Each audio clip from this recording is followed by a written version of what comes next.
ora Sicilia 24, questi i titoli del telegiornale. Avrebbe intascato le tasse di registro dei cittadini per i ricorsi amministrativi, indagato e licenziato un funzionario del TAR di Palermo. 3 arresti per violenza sessuale su 2 turiste nel catanese mentre si innalza il livello di attenzione sul tema sicurezza a Catania. La polizia aumenta i controlli nel quartiere San Cristoforo. La Commissione Nazionale Antimafia attesa in città il 12 settembre. Si torna a sparare a Palermo e si riaccende l'allarme sicurezza. Ferito da un colpo di pistola un 49enne. Il sindaco Lagalla, Piantedosi, ha confermato l'impegno per aumentare il numero delle forze dell'ordine. Il GUP di Palermo ha archiviato l'inchiesta sulla mostra milionaria della Sicilia a Cannes. Non andranno a processo i funzionari regionali che firmarono i contratti. Avrei dovuto chiamare prima il capitano. Nelle parole di Matthew Griffiths, il marinaio di guardia la notte della tragedia del Bayesian, la possibile origine della catena di errori umani che avrebbe causato il naufragio del veliero in cui morirono 7 persone. Fa tappa a Favara, nell'Agrigentino, la carovana delle Acli per la pace nel comune gemellato con Gaza, il rilancio del messaggio di solidarietà che attraverserà l'Europa. Il triste bilancio sullo stato di salute delle coste in Sicilia. Secondo il report Mare Nostrum 2025, per Legambiente l'isola è ai primi posti delle classifiche sui reati di abusivismo edilizio. Calcio, il Catania in campo domani al Massimino contro il Monopoli davanti a quasi 20.000 tifosi. Obiettivo vittoria in trasferta per Trapani e Siracusa.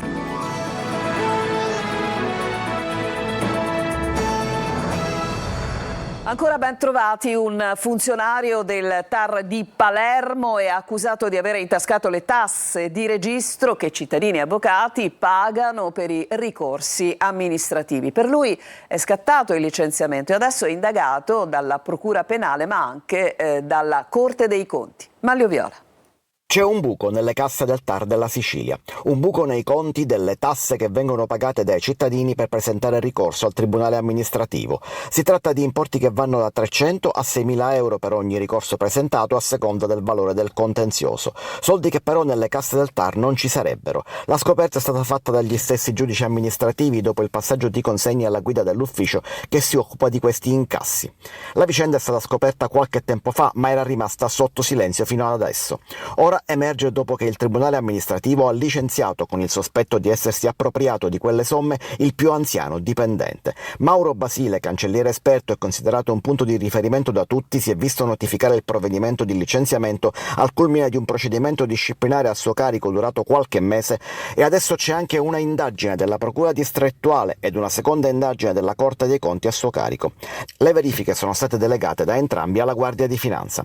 Dal TAR nessun commento se non la conferma dei fatti e il dispiacere per una vicenda grave, oltre al riserbo dovuto alle indagini in corso, con una sola precisazione. È stato lo stesso Tribunale amministrativo a scoprire l'ammanco e avviare il procedimento disciplinare, segnalando l'accaduto alle procure competenti. Adesso a Catania e nel catanese 2 turiste violentate su un pulmino diretto a Paternò, 3 gli arrestati. Intanto la Commissione Nazionale Antimafia si riunirà venerdì prossimo, 12 settembre, e proprio a Catania per un confronto con prefetto, amministrazione e procura dopo gli episodi di criminalità. Luca Ciliberti. Sicurezza a Catania, l'attenzione resta altissima. L'ultimo caso è accaduto a Paternò. 2 giovani turiste ungheresi sono state vittime di violenza sessuale da parte di 3 migranti di origine marocchina di 21, 22 e 24 anni senza permesso di soggiorno in Italia. Le 2 turiste avevano accettato un passaggio dai giovani, che non conoscevano, per tornare al loro B&B, ma i 3 le hanno portate in un luogo appartato e hanno cominciato a palpeggiarla all'interno del van sul quale viaggiavano. Fortunatamente una di loro è riuscita a chiamare la sorella dicendo di localizzarla. Lei poi ha allertato le forze dell'ordine. La polizia ha arrestato i 3 e nelle ultime ore nuova attività di controllo straordinario a San Cristoforo, quartiere ad alta densità criminale a Catania. Oltre 50 poliziotti hanno battuto palmo a palmo il territorio sgominando alcune fiorenti piazze di spaccio.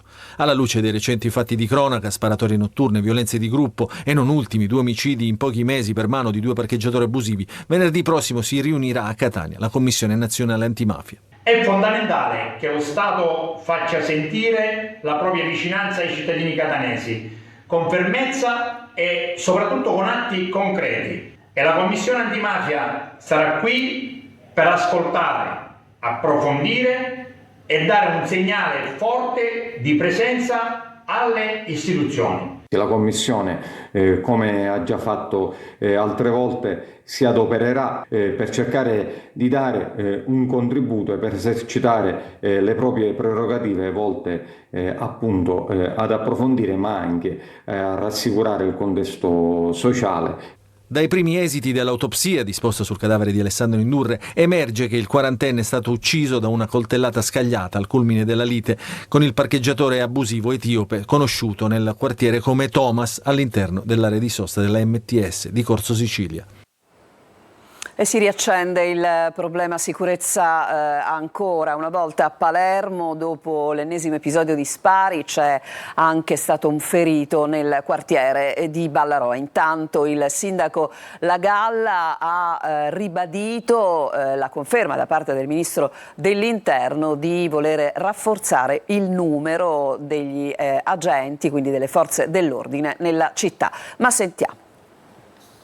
La legalità uccide, 41 bis, uguale tortura. Siamo nel cuore del quartiere Ballarò e proprio qui, ieri sera, si è tornato a sparare. Proprio davanti a queste scritte un uomo, Antonino Madonia, di 49 anni, è stato raggiunto da un colpo d'arma da fuoco. Contro Madonia sarebbero stati esposti 4-5 colpi di pistola. Solo uno è andato a segno. I carabinieri hanno passato al setaccio la zona per cercare bossoli e tracce della sparatoria. Si stanno acquisendo le immagini dei sistemi di videosorveglianza della zona per cercare di risalire agli autori del ferimento e ricostruire anche i possibili motivi. Un episodio che torna a far scattare l'allarme sicurezza nel centro storico. Proprio qualche giorno fa il ministro dell'Interno Matteo Piantedosi preannunciava un irrobustimento di uomini per far fronte all'emergenza.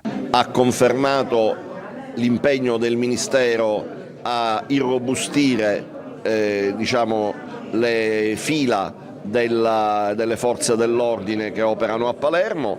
Credo che all'interno del Comitato Provinciale per l'Ordine e la Sicurezza Pubblica si sia fatto e si stia facendo un buon lavoro attraverso il dispiegamento interforze sul territorio, al quale partecipa anche la Polizia Municipale. E come vediamo da queste immagini, in via Macheda ci sono presidi fissi delle forze dell'ordine, ma come è noto, dal tramonto in poi, in questa fascia di città cambia tutto. Del resto c'è chi è convinto che la legalità uccide.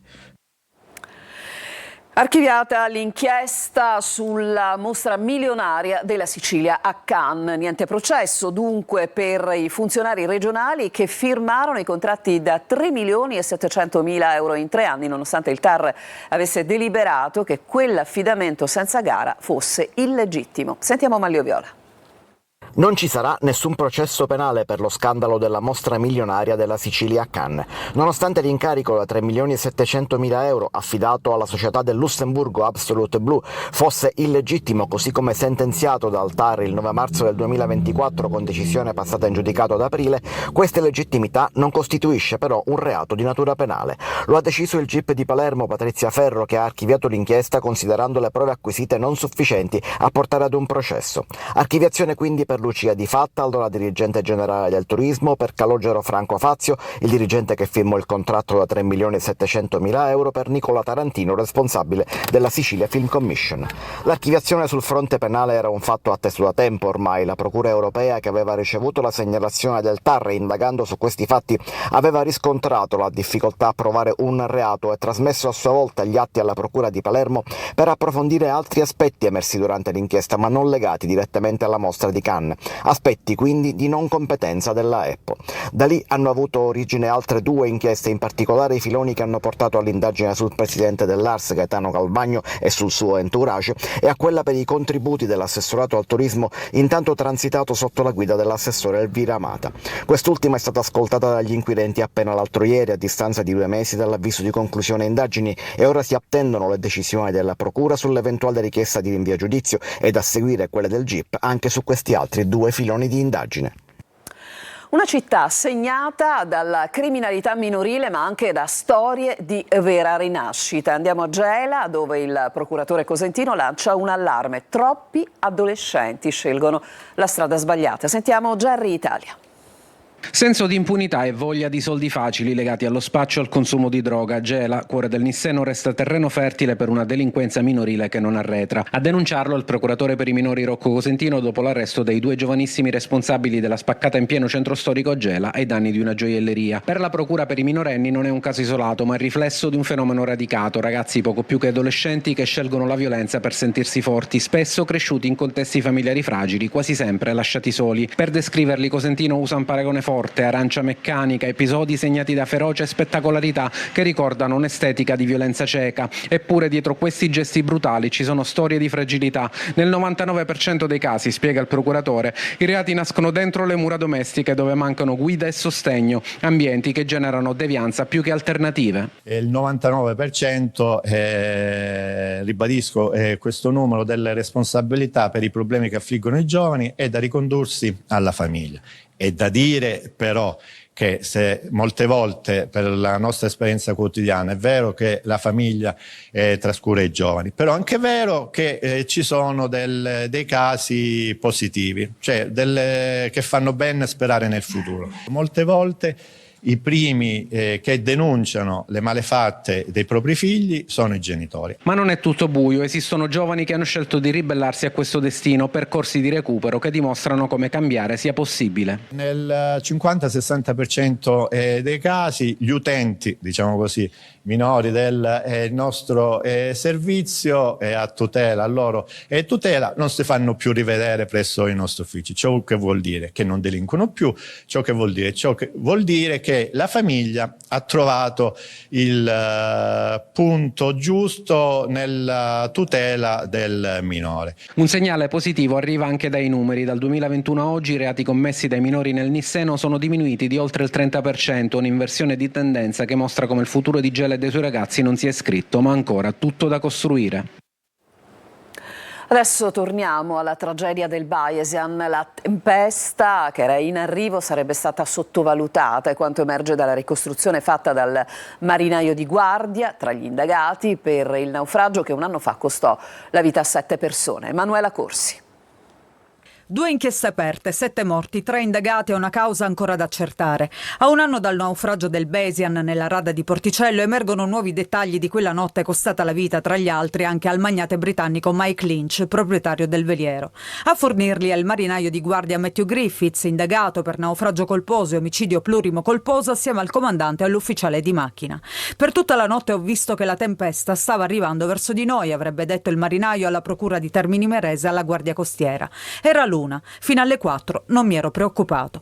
A quell'ora poi, secondo il racconto dell'indagato, la tempesta diventava sempre più forte e l'imbarcazione cominciava ad indietreggiare. A quel punto, verso le 4:10, decise di chiamare il comandante Catfield, che arrivò sul ponte di comando. Griffiths ha poi ammesso: potevo svegliare prima il comandante e chiudere i portelli di prua prima, ma non credo che la barca poteva salvarsi. Nelle parole di Griffiths potrebbe esserci l'origine della catena di errori umani che hanno portato alla tragedia, ma la versione non coincide con quanto accertato dalla Capitaneria di Porto, soprattutto per quanto riguarda gli orari. Il messaggio di affondamento lanciato da un GPS è delle 4:06. I superstiti invece collocherebbero l'affondamento alle 4:24. Tanti ancora i punti irrisolti e soprattutto una domanda: perché è affondato il Bayesian? Prime 2 trasferte vietate nel campionato di Serie D per i tifosi di Nissa e San Cataldese per il comportamento di alcuni ultra durante la partita di Coppa Italia del 31 agosto. Tra gli episodi più gravi, poco prima della partita si è registrato un vero e proprio sfondamento da parte dei tifosi della San Cataldese del cordone di polizia posto a sicurezza dell'ingresso. Inoltre, nel prepartita, i tifosi avrebbero più volte cercato di scontrarsi fuori dallo stadio senza riuscirvi grazie all'intervento dei poliziotti del dispositivo di ordine pubblico, contro i quali sarebbero state scagliate pietre e mattoni che per fortuna non sono andati a bersaglio. Gli ultra della San Cataldese, avrebbero poi danneggiato alcune strutture dello stadio Tomaselli. La pace in cammino da Palermo a Strasburgo. La tappa è stata, e ve la raccontiamo nelle immagini che state per vedere, proprio a Favara, il comune gemellato con Gaza. Davide Sarto.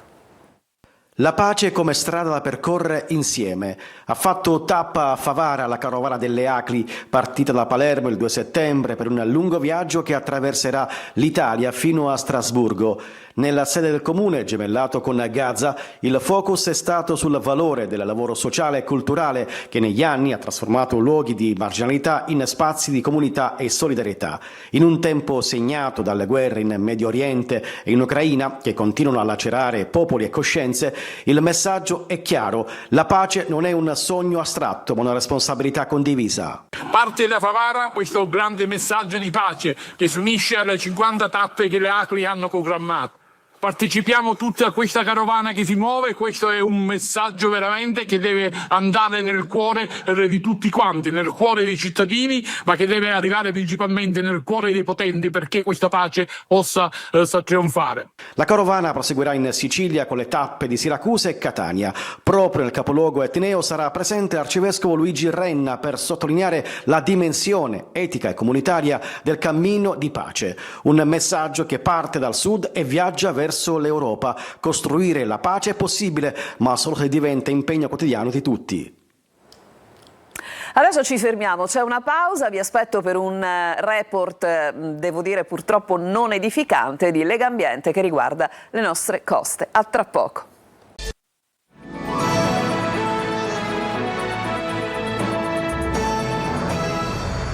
Seconda parte di Sicilia 24, lo stato di salute delle coste dell'isola non è buono, a dirlo il report Mare Nostrum 2025 di Legambiente. La Sicilia ai primi posti purtroppo di classifiche relative a reati penali, a cominciare dall'abusivismo edilizio. Orazio Longo. Da soli non possiamo farcela, i cittadini devono aiutarci. L'appello è del presidente della RAP Giuseppe Todaro. Questione rifiuti a Palermo. Questa mattina a Palazzo Comitini è stata lanciata la nuova campagna di sensibilizzazione da parte della RAP, l'azienda che nel capoluogo si occupa della raccolta e dello smaltimento dei rifiuti. Testimonial di questa campagna Ficarra e Picone, PIF e Stefania Petix.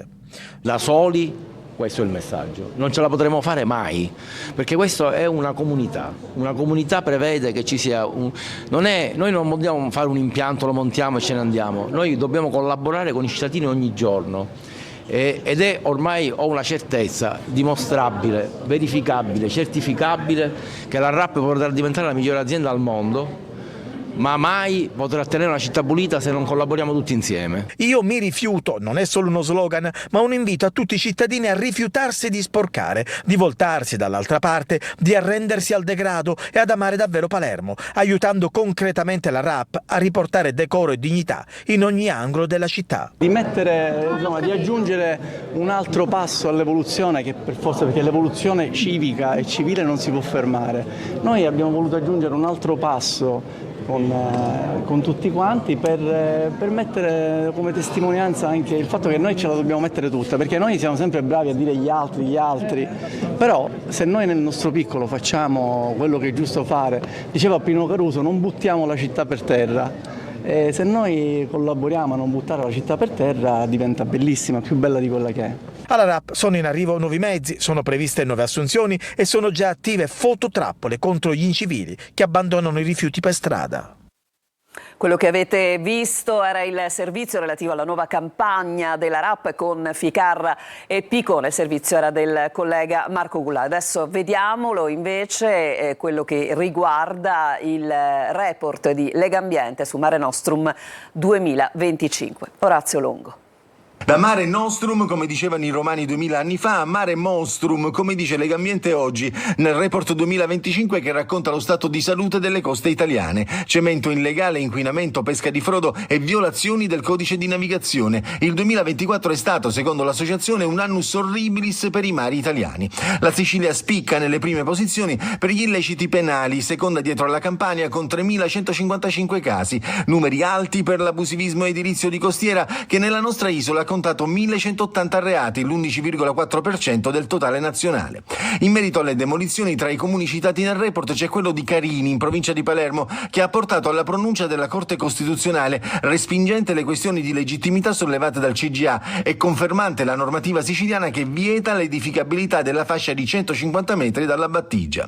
A Lipari dal 2004 al 2022 sono stati colpiti da ordinanza 1800 fabbricati e ne sono stati demoliti 500 e rotti. Lunga la lista degli stabilimenti balneari sotto sequestro, un po' meglio la condizione dell'inquinamento, dove la Sicilia, regione più controllata d'Italia, è solo, tra virgolette, al 6° posto con 699 reati. Palla al piede la depurazione, con l'Italia condannata a pagare una penalità di 13 milioni ogni 6 mesi fino all'adeguamento dei 4 agglomerati di Castellammare del Golfo, Cinisi e Terrasini in Sicilia e Courmayeur in Valle d'Aosta. Infine la pesca illegale, che conferma la Sicilia in testa alla classifica con quasi 900 reati accertati. Nella pesca industriale il controllo mafioso non si è limitato al solo ambito economico, ma ha inciso anche sul piano ambientale e sociale. C'è un'altra pausa e poi il calcio.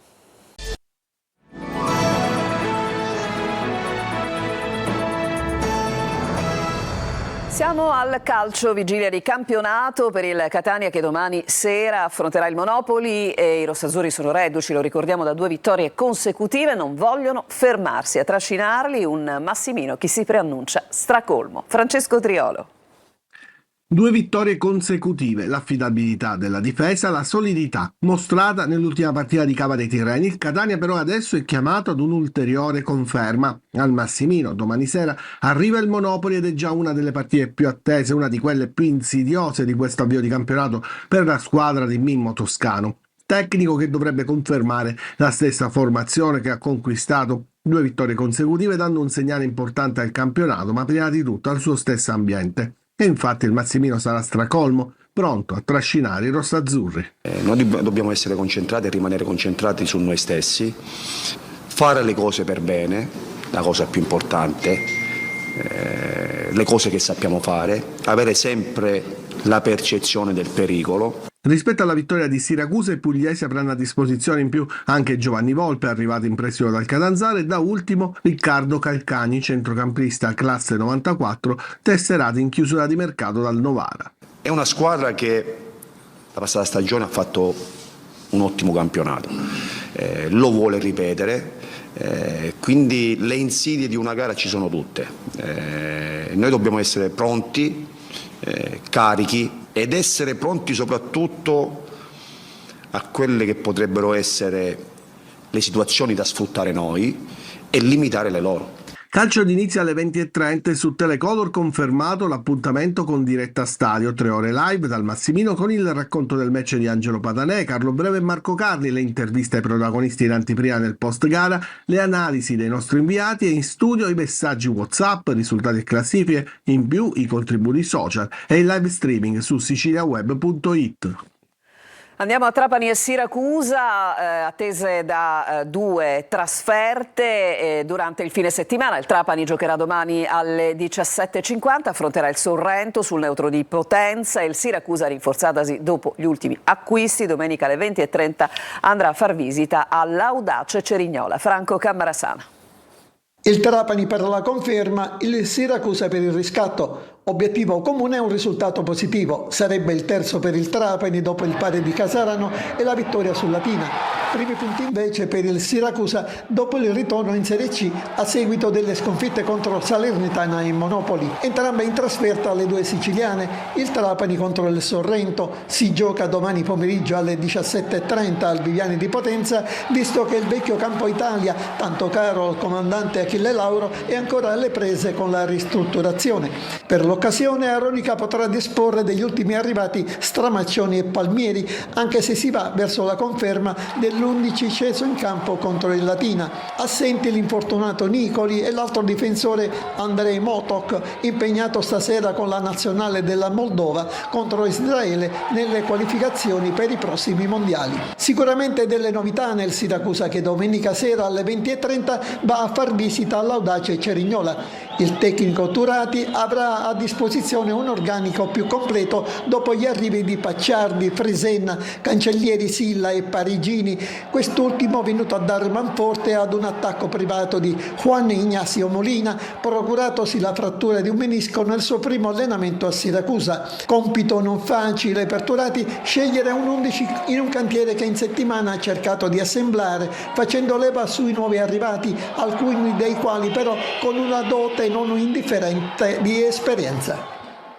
E prima di salutarvi vi ricordo che tra poco, dopo la sigla, andrà in onda Preview condotto da Marco Carli, le news sulla partita del Catania col Monopoli, curiosità e analisi tattica, le parole di Toscano, le ultime su Siracusa e Trapani, lo spazio agli altri sport con futsal e volley subito dopo il telegiornale, quindi tra pochi istanti vi aspetta Preview. Io però vi ricordo che il nostro TG tornerà su questa rete alle 19. A tutti un buon pomeriggio.